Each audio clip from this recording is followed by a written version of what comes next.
You're listening to the Fresh Hell podcast. Fresh Hell contains stories of a disturbing and often graphic nature and is intended for a mature audience. Please don't let your kids listen to this, or they might turn out like us.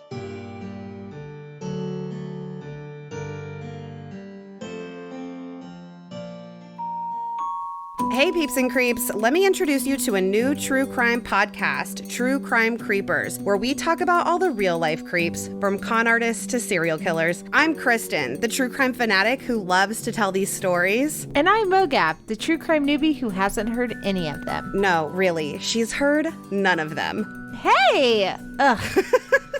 I guess that's true. Each week, Kristen tells me a new case with excellent victim-centered storytelling. We laugh, we cry, we get scrunch face, but we always stay respectful of the victims and their story. While ruthlessly dragging criminals.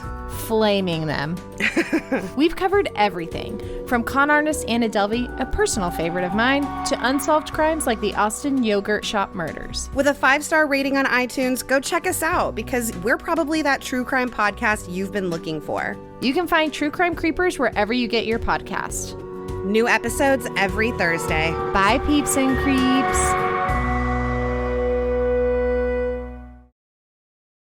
Hi, I'm Annie from the US. And I'm Johanna from Austria, and you are from all over the world, and that's why this is your favorite international podcast. You just heard the promo for True Crime Creepers, hosted by Kristin and Mogab. The topics they cover are so widespread, from the Fire Festival to Belle Gunness. They even covered the Rebecca Sahau case. Ooh. So head on over to True Crime Creepers to see what the ladies have to say about this mysterious death. Definitely. Very similar interests. So yeah, if you're a regular listener, welcome back. Thank you so much for all of your support, your lovely messages, and your ratings and reviews. And as always, we want to give a very special shout out to our newest Patreon member, Sherry Dawn Sheffield. Thank you so much. Sheffield, England is known for its stainless steel. Really lovely cutlery in Sheffield. Lovely city. Friends used to live there. So thank you very much, Sherry Dawn. We're so grateful. Also, Mr. Sheffield. Is there a Mr. Sheffield? From The Nanny. Oh, God, was that his name? Max Sheffield. Mm-hmm. That's right. Max Sheffield. God, your mind is like a vault when it comes to...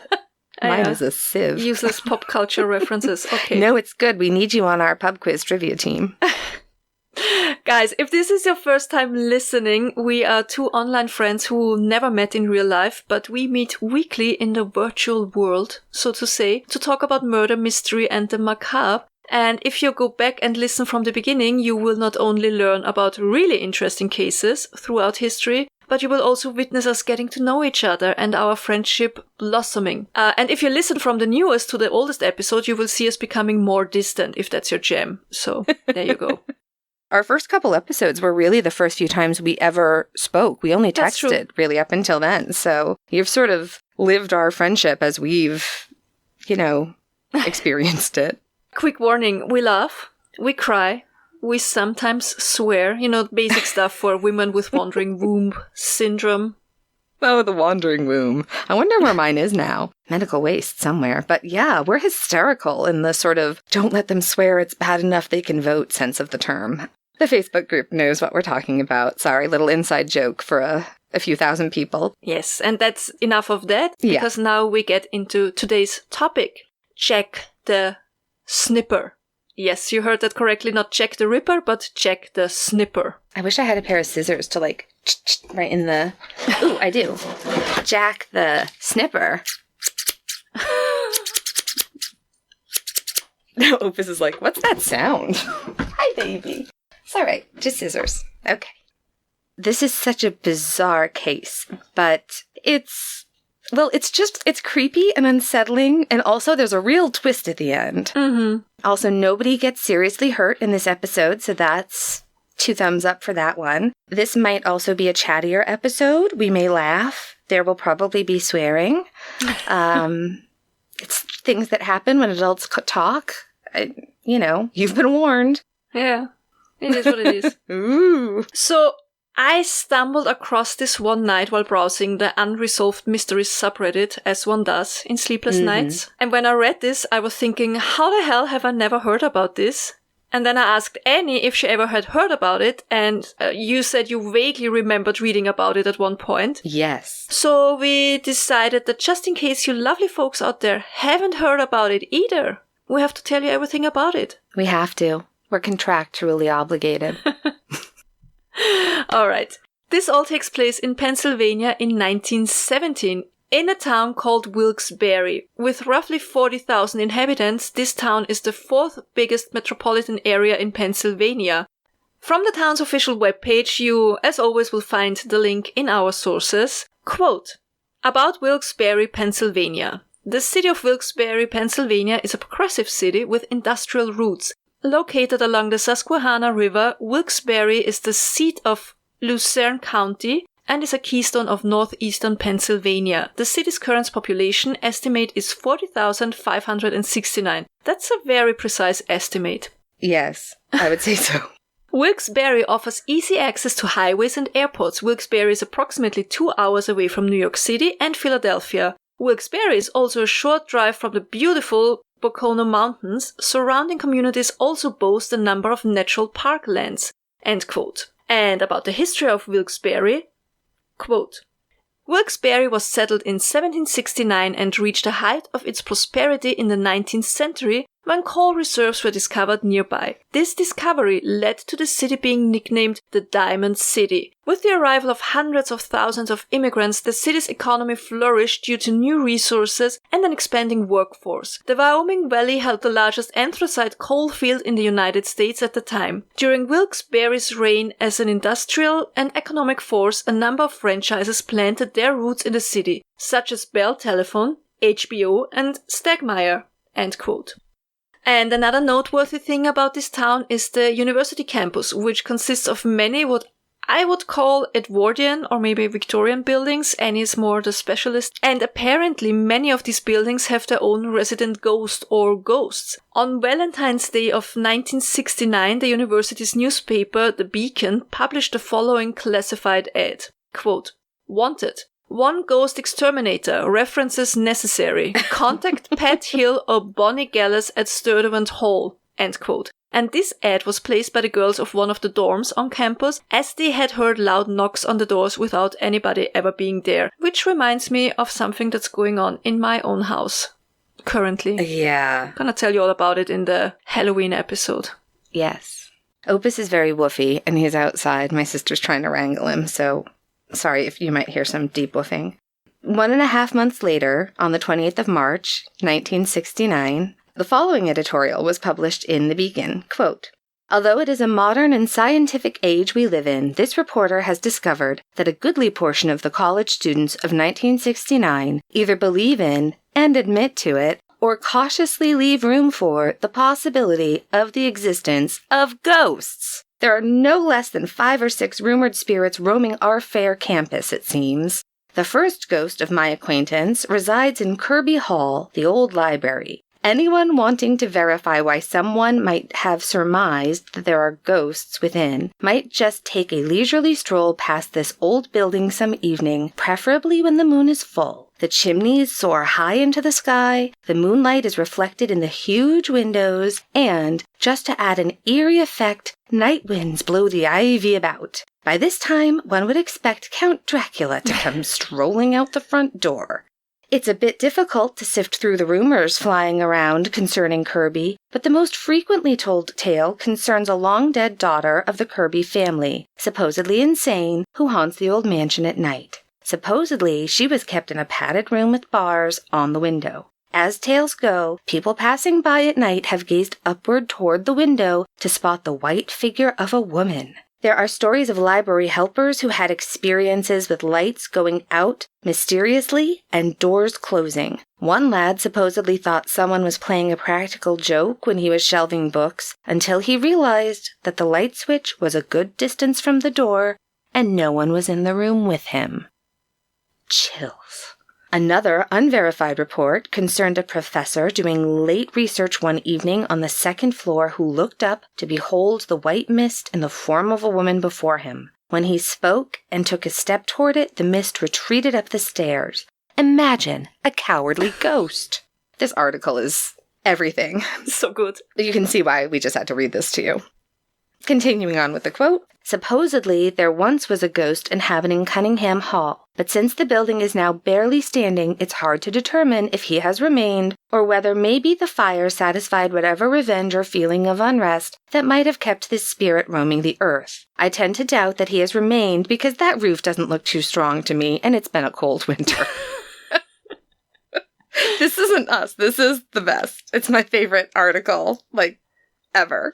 Another interesting group of stories concern the ghost of Chapman Hall, another dorm on River Street. I found 2 separate stories explaining the background of spirits there. One story goes that a former member of the family that lived in Chapman Hall was very fond of taking showers.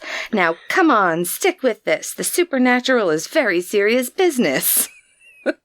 Again, all quotes. Anyway, this person died in the shower or after taking a shower, and now there are tales of the shower going on in the middle of the night.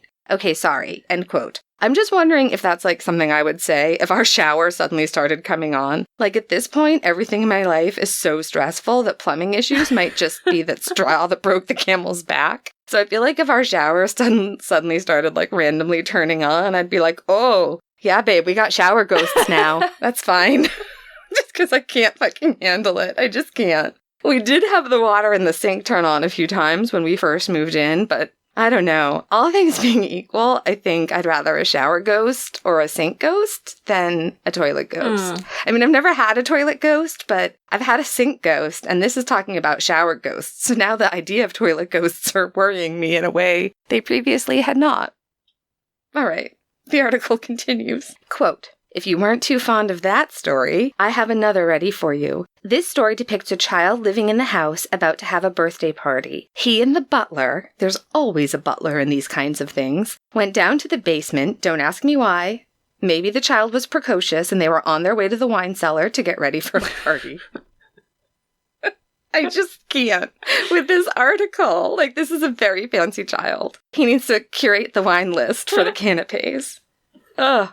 All right, sorry. Back to the article. While they were there, the furnace exploded and they were killed. I mean, that would be terrible if it's true, but we don't... Yeah. There's no proof that any of this ever happened. Due to this event, it was not uncommon at one time to hear the sound of a rocking chair in the next room, and upon investigation to discover that the sound was now coming from the first room, and doors have a way of closing or opening, no one seems quite sure which. You know how confusing these things can be. End quote. It's it's the best, that whole article. I'm just living for it. True believer. A true believer there. All right, enough. That's good stuff. With the spooky fuckery, and let's dive into our main story, because that was not it. That's not even it. We just had to share it. Check the snipper. As we said before, it was 1917 when a series of disturbing attacks on teenage girls started to alarm the good people of Wilkes-Barre. Now, the first incident happened on 8th of February 1917. Sarah Corson, a 13-year-old girl, sits all by herself in the kitchen of her family home. She's brushing out her hair.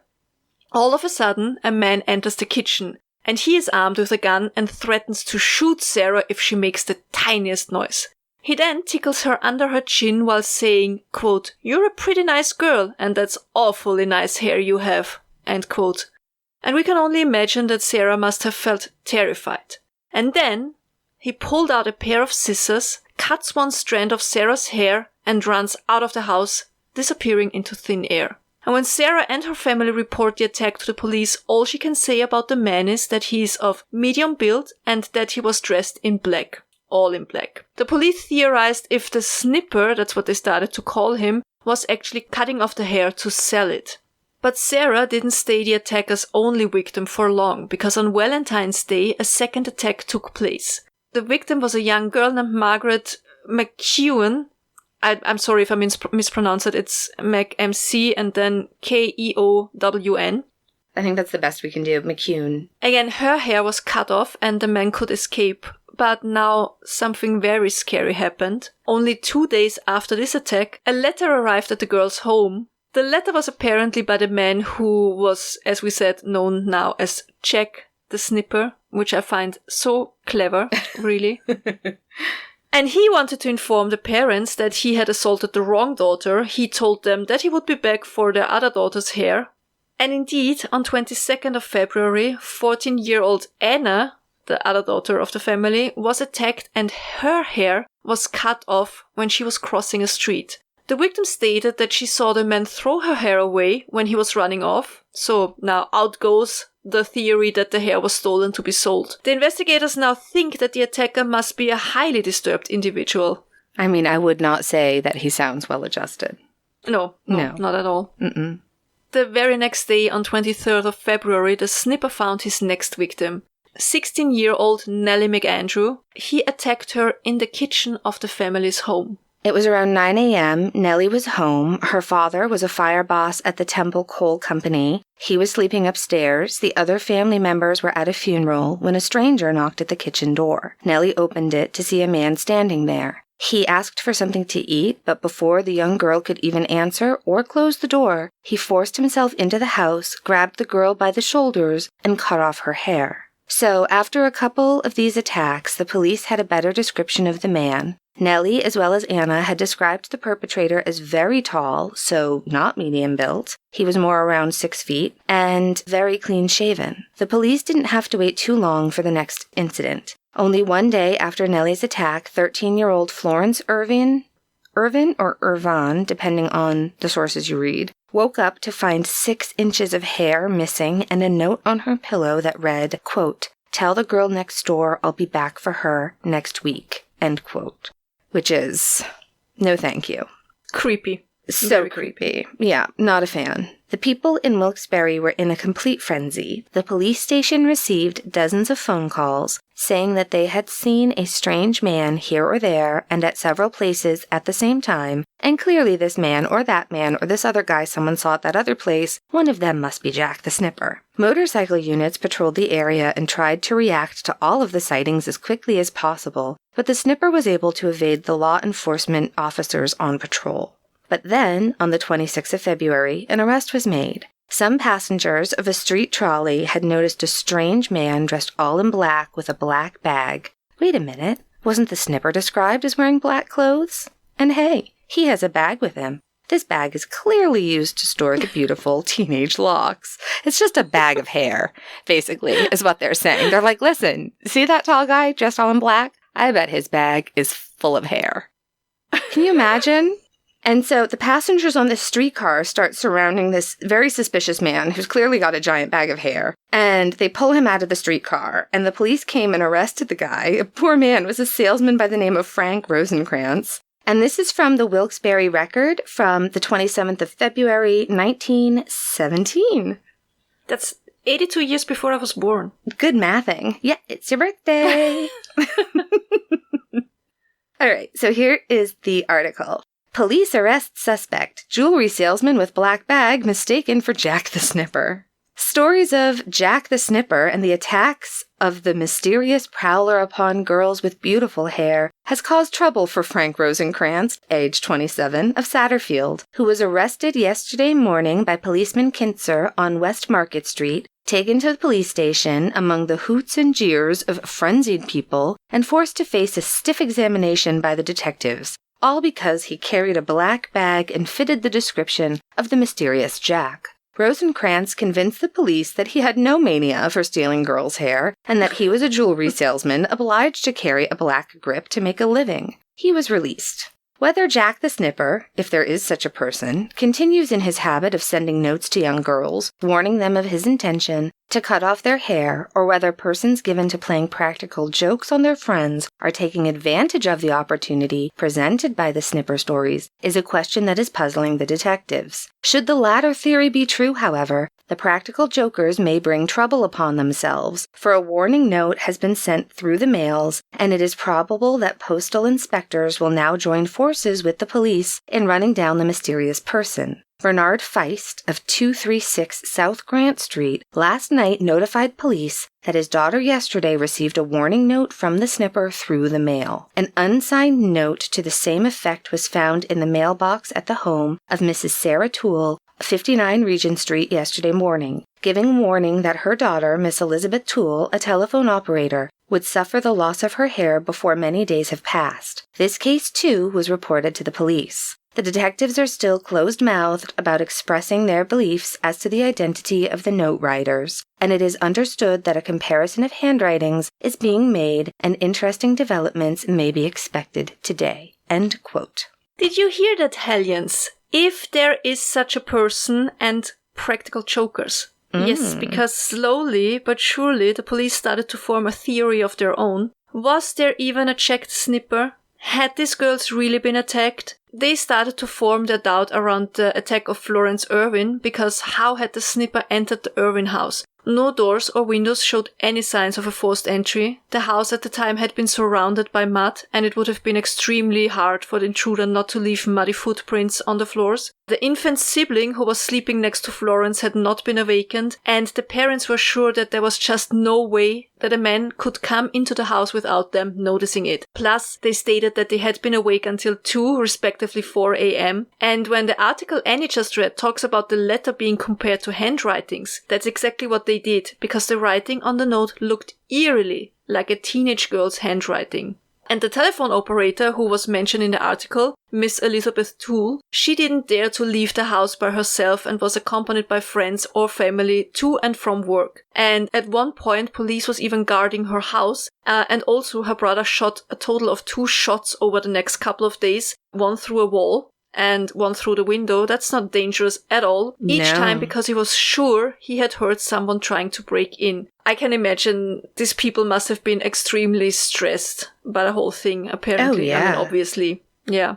Okay, so the police started to suspect that there was no mysterious snipper, or at least not all of these attacks were legit. But still, pretty much every law enforcement officer in Wilkes-Barre worked relentlessly to solve the case.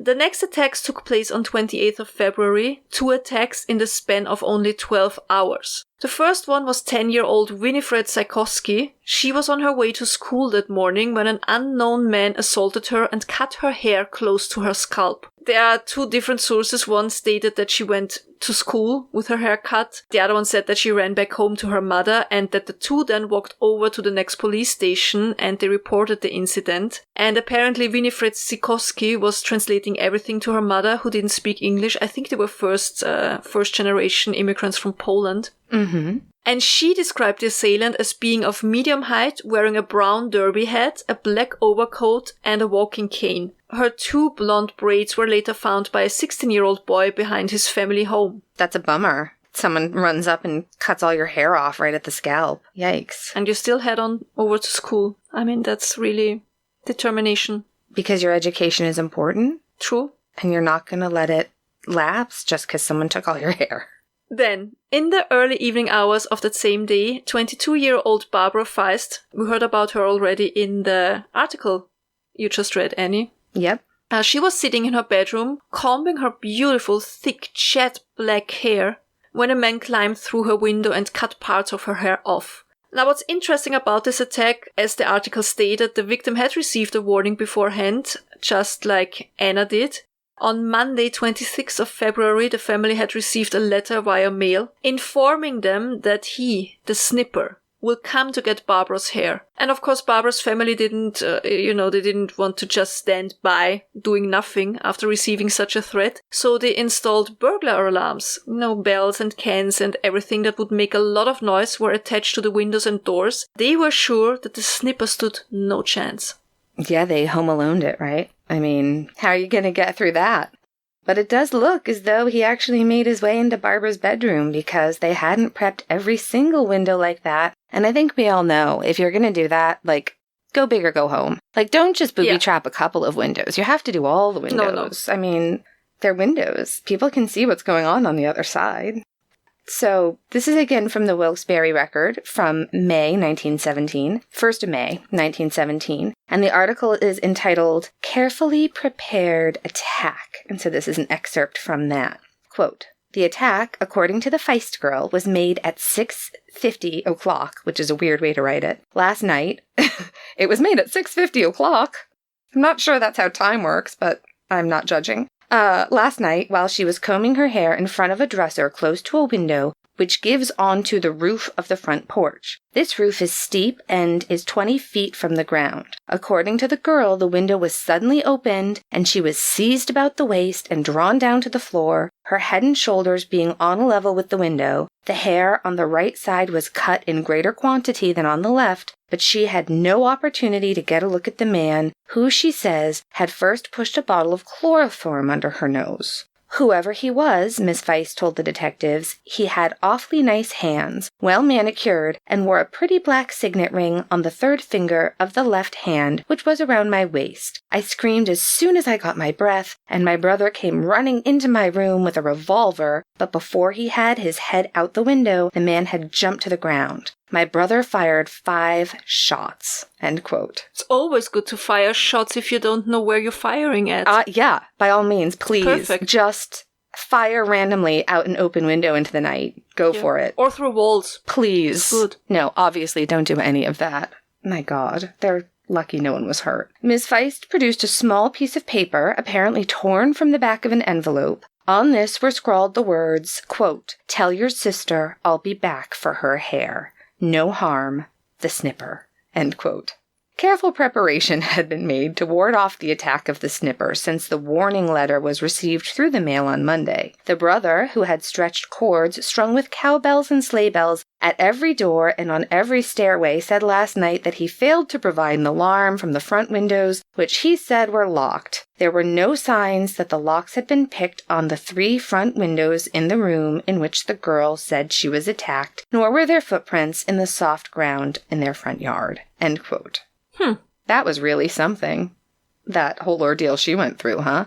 And now the city council offered a $100 reward for every hint that led to the Snipper's arrest. Girls were not allowed to walk or play outside alone anymore. Doors and windows were kept firmly locked and guarded if it was not possible to lock them. Men and boys were patrolling the streets armed with bats and 2x4s with nails in them, on the lookout for this bizarre attacker. And of course, this led to a couple of really dangerous situations, dangerous for innocent men just minding their own business when they were identified as the Snipper for one reason or another. One poor salesman found himself surrounded by over 400 boys and men because he was wearing a brown fedora and a black overcoat. I mean, they don't look great together, but that's too many people to be angry about it. Who wears a brown hat and a black coat? Please, people. Please. I mean, who are these people? But you don't need to attack him for that. No, it's not an attackable offense. It's not like he wore white after Labor Day. Jesus. It's not like socks and sandals. Yeah. All right. The city council and the police of Wilkes-Barre knew that there were only 2 ways to end this, by either arresting the, quote, pervert and maniac, as they called him, or by proving without a doubt that the Snipper does not exist. And guess what? Only 2 days later, the people of Wilkes-Barre read in the newspaper that the police had found 4 boys who had confessed to writing some of the threatening notes that had been circulating over the last couple of days as part of a practical joke. And it grew quiet in Wilkes-Barre, but was the Snipper truly gone, if he had even existed at all? Or had he just moved on? Because now 2 reports came in from Larksville, situated just across the river. The first victim was Mrs. Jennings Steele, who lived with her husband at her parents' home. She woke up around 3:30 a.m. from a heavy sleep with the feeling of having been drugged. She soon realized that her hair was partially cut off, the locks lying on the bed, and so she woke up her husband and father, and the men ran outside to look for the intruder, but couldn't find anybody. They couldn't even find footprints, although the ground was covered in snow. I have to tell you that Mrs. Jennings Steele too had received a warning a couple of days earlier, and that her family had kept the doors locked and the windows nailed shut. But the Snipper had somehow managed to loosen the nail that kept the kitchen window shut, and that was apparently his way into the family's home. They also found a note that was written on a bill that the victim had kept in a book under her pillow. So she was with her head on the pillow, under the pillow was the book, in the book was the note. The Snipper had managed to take out the note from under her head. I mean, that's some Houdini level. He was a fan of close-up magic. The note was a warning for the neighbor that she will be the next to receive a visit from the Nipper. It was not signed by the Snipper, it was signed the Nipper. Strange, right? It is strange. The second victim in Larksville was 16-year-old Nellie Benoski. She too had received a note, but not via mail. This time it was pushed under her door. It read, quote, "You are going to lose your nice hair," end quote. And indeed, the next day, a Sunday morning, when Nellie returned from church, a man struck her on the head and her hair was cut close to her scalp. Her screams alarmed her brother inside the house, who came running and tried to chase the attacker, but he was not successful. I can't imagine why.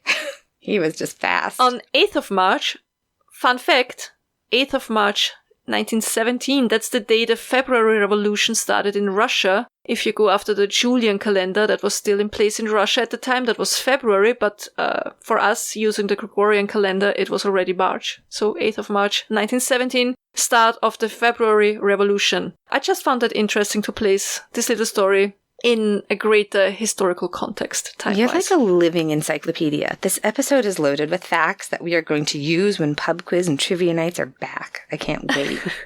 So yeah, that day a schoolmate of Winifred, you remember the little 10-year-old girl who was attacked on her way to school and was translating for her mom at the police station? So a schoolmate of hers, her name was Julia Stefanski, and she was 11. She hadn't been to school for almost a week. I think that was because many people were keeping their daughters at home because they were afraid of another Snipper attack. That afternoon, around 3 p.m., Julia was sleeping at the kitchen table, her head resting on her arm. Her brother was taking a nap in the adjacent room. I think the mother had just left for a short while, probably to run an errand because she was working later that day. But also, kids were left home for longer periods, you know. But yeah, for whatever reason, Mom wasn't there. She had to probably run some errands because she was working later that day. She worked evening shifts. So around 3:30 in the afternoon, the mother had returned home and saw that the hair of her sleeping daughter was missing a few inches. Unfortunately, she left the kitchen door unlocked when she had left the house. And if you just thought that it's so weird that these two girls who knew each other from school both fell victim to Jack the Snipper, then you're not alone. Because now police really started to think once more that some of these attacks were probably made up. And the very next day, the people of Wilkes-Barre would read the following article. So that's from the issue 9th of March 1917, the Wilkes-Barre Record. They testify in case against Mr. Doe as to mystical Jack, but the police still shake their heads in doubt. One girl tells story that points to theory that John works with 4 hands. Is John the Snipper a fantasy conceived in the minds of children and others who are ready to sacrifice their hair for a little publicity or other compensating factor? The city police, the state constabulary, the district attorney's office and others are trying diligently to find whether there really exists a nut who is doing the things reported or whether the victims are victims of their own imagination and their wish to imitate. An air of mystery permeates the evidence in every case reported, and while the police have been unable to disclose any perjury if it does exist, they are not at all satisfied that Jack the Snipper exists except in the victims themselves or in their friends. Determined to get at the bottom of the affair, the police yesterday took out John Doe warrants before Alderman Brown. I'm just reading the article right here and it says subpoenaed. I'm sorry. A number of those whose hair has been clipped. They were heard before the magistrate and were cross-examined as to the attacks which they assert were made upon them. Detectives plan deep-sea diving. Several other girls who say that they were attacked were subpoenaed, but for various reasons could not appear. However, the detectives do not intend to drop the affair by any means, but purpose getting at the bottom of it.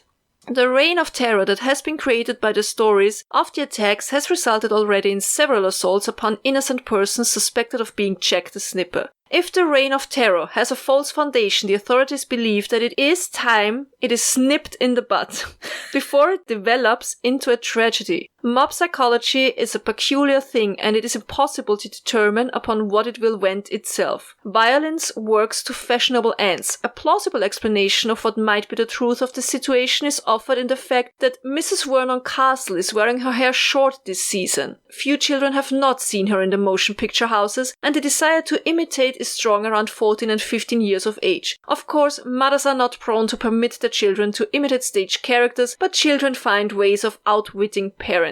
The same might be said of those who are no longer children. A woman might desire to imitate Mrs. Castle, but would lack the necessary courage to arbitrarily set the fashion of a city like Wilkes-Barre. Does it make sense? To arbitrarily set the fashion of a city like Wilkes-Barre. I think whoever wrote this article, like, they used a lot of words that don't mean what they think. They're, like, close to the right word, but not quite. It's like, someone had to get this article out, and they were like, hey, kid, I know you usually just deliver them every other Saturday, but if you could write up an article real quick, that'd be super. It's great. She might, however, welcome the operations of a Jack the Snipper. This does not mean that the victims of the local Jack the Snipper, whether he is a real entity or creation of the mental faculties, have followed this path. But the suggestion is made to show that it would easily be possible for those desiring an excuse for short hair to employ such a story of an attack by the mysterious stranger. End quote. Wow. It's a lot to unpack. By the way, the Mrs. Vernon Castle the article is referring to is actually Irene Castle. She was a famous ballroom dancer who appeared on Broadway and in silent movies at the time with her husband, Vernon Castle. That's why she is referred to Mrs. Vernon Castle. Of course. And she wore her hair short. Was it possible that the young girls just used a snipper as an excuse to cut off their long hair? Oh, surely not. I think the press had played their part in keeping the story in the eye of the public. Yeah. And even on days when there weren't any attacks and without any threatening notes, they came up with headlines like the following. So this is all one headline. Quote, So good. Jocular Jack jumps his job. Abominable abuse as a bait as aberrant abbreviator abandons abnormal antics. Cops couldn't catch capillary clipper. I think that's my favorite. This next one, what you have to understand is every single word starts with the letter K. We'll post a photograph of this one in our Facebook group. King of curl cutters cleverly keeps clear of capture. Cute castle coiffeurs conspicuous. All K's. Totally reminds me of Ted Lasso. I think it was like, there was just snipper mania. Everybody was snipper crazy. And at one point, even men were not safe anymore. On the 11th of March, a man by the name of Jacob Borowski, he was standing in the doorway of a butcher shop, just chatting away with a butcher when he was jumped by another man, and half of his beard was cut off. Snip, snip, snip, said the newspaper. Jesus.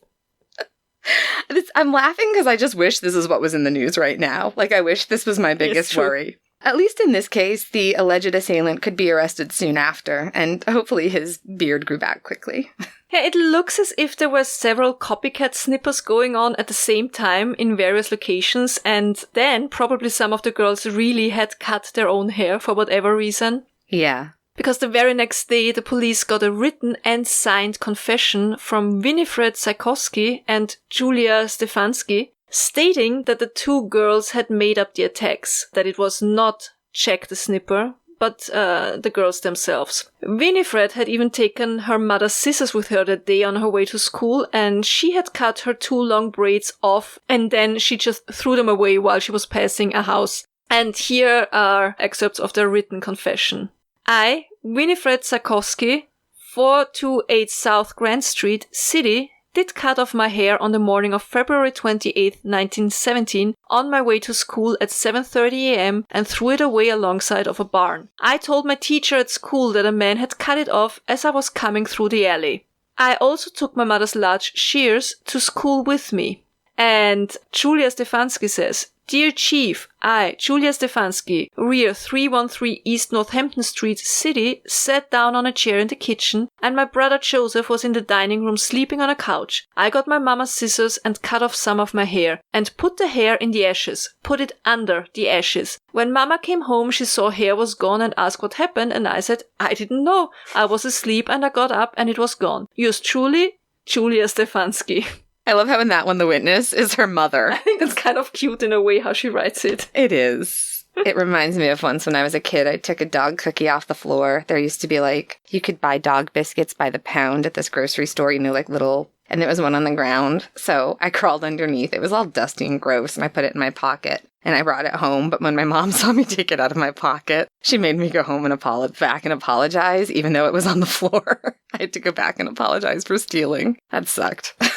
My maternal grandfather, he had these things where he did cut off, like, he hated it when we had, you know how in the 80s we had dresses with this, like, ruching, like, with, yes. Yeah, with elastics. Exactly. Like puffy sleeves and stuff like that. Yeah, he hated that because he thought that it's bad for our circulation, and he cut all of my dress up. Like, seriously, the whole dress was hanging down on me when I went home. Smocking, isn't that what it's called? Smocking, right? I literally just found a picture of Moose and I in those dresses. He cut all of the elastics, all of them. And he also hated it when we had hair hanging into our eyes, and then he cut that too. Oh. And he cut my cousin's hair, like really short bangs, short bangs, like micro bangs like they are now. Ugh. And my aunt got so mad at her, and she yelled at her and said, "Why did you cut your own hair?" And my cousin was like 5 or 6, and she was like, "I didn't. Granddad did it." And she was like, "Stop lying." The best memories. But he did. He really did. Memories from the 80s. All right. So these girls had heard about the early Snipper attacks and thought they wanted to be part of it for whatever reason. But what about those early cases? What about the McCune, I'm still not sure how to pronounce that last name, so sorry. McCune sisters, for example, so victims 2 and 3. Apparently, a plumber was called to their home because the drain was clogged. And guess what they found? A braid of hair. That was the real reason for the blocked drainage. Listen, girls, don't flush things down the toilet that aren't toilet paper. No. Nothing. Just don't do it. An entire braid of hair. Can you imagine? And the first victim, Sarah Corson, the one who was tickled under the chin by the Snipper, she too confessed to cutting her own hair, the reason being that she thought short hair would look prettier. And it looks like that was it. There was never a Jack the Snipper. There was no crazed maniac just obsessed with teenage hair. Nothing. I still can't believe how many people jumped on that bandwagon. Not only teenage girls, but boys, men, people who wanted to scare the women in their neighborhood. Someone even cutting off men's beards. Yeah. Somehow it makes me think that those weird social media challenges are just a new face to something that has been around forever as part of human psychology. Oh, absolutely. I kept thinking throughout the whole thing how different the history of Massachusetts would be if instead of the Salem witch trials, there was just a lot of real bad haircuts. Just. Do you remember that year in Salem when everybody had short bangs? Just more bad haircuts, fewer hangings? It sounds like a really bad campaign slogan. Yep. Also, you wouldn't get a lot of tourists over Halloween. That's true. The Witch City is... It is the Witch City. I mean, look, it appears to be a funny story. It's a funny story, and look at these girls, what they did, but somehow, I don't know, if you look deep down, it's actually a little bit sad if you think about it, that young girls had to come up with the story of a man attacking them just so that they could have short or shorter hair. I just have a hard time wrapping my head around it because so you know how your grandfather used to cut people's bangs? My parents were like, they just kept our hair really short because once my mom went back to work teaching when we were in school, they were like, it's too much. I guess we just argued too much about brushing our hair or whatever it was, but we didn't really have a say. We just went to the place and we came out with the Dorothy Hamill. And I spent my childhood with old ladies telling me that the boys' room was across the hall, and then the girls in junior high locked me out of the bathrooms because I looked like a boy on account of my short hair. Aww. So, yeah. God. I had really long hair. That's nice.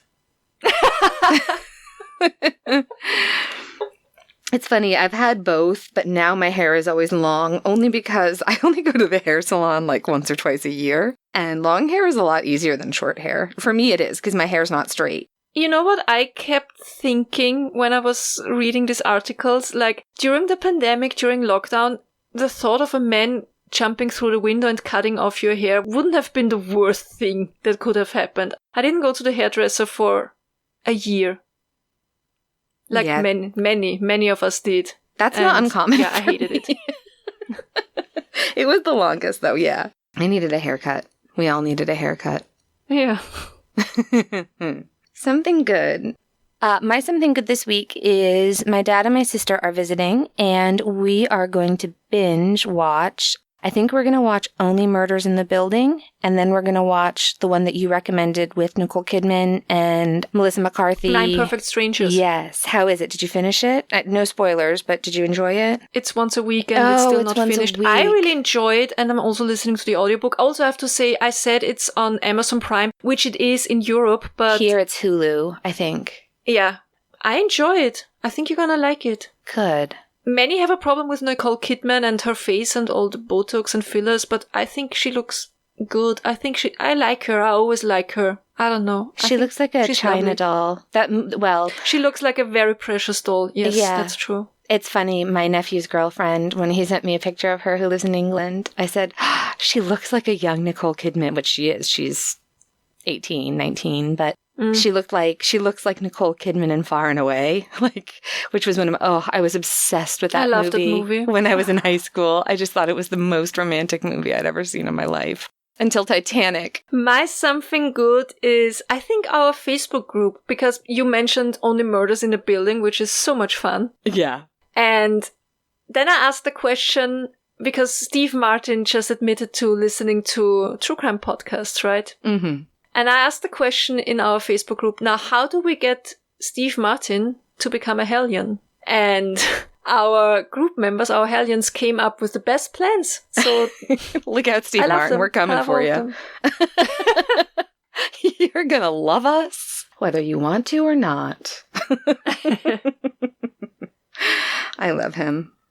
All right. Thank you so much for listening. We can't tell you how much we appreciated it. Thank you so much for your support. We would love it if you enjoy our podcast. Please leave us a review. If you listen to us on Apple Podcasts or Podbean or Spotify, I think now is doing beta testing reviews. We would be ever so grateful if you would leave us a positive review. We'd really appreciate it. You can also support us and find all the ways you can support us by going to our website, which is www.freshhellpodcast.com. And that will give you links to our merchandise if you're interested in a face mask or a hoodie or a long sleeve t-shirt. Well, it's starting to get a little cooler, finally, thankfully. You can email us at freshhellpodcast@gmail.com. You'll also find our P.O. box there. And then, of course, a link to our Patreon. And we are so grateful and just amazed at the support that you've shown us. And you can find more information on that on our webpage or go to patreon.com and just search for Fresh Hell Podcast. Yes, please tell your pets we said hi. I don't know. I always try to come up with things that you should do to your pet or with your pet or how you should treat your pet. You know what? You know the drill already. Yeah, do whatever your pet's into. Yeah, just, you know your pets. I don't know your pets. Do what they like. That's it. Be nice and kind to your fellow human beings as well. And that's it. That's our message for today. And if you, like so many of us, are going through hell at the moment, keep going. Tschüss. Bye.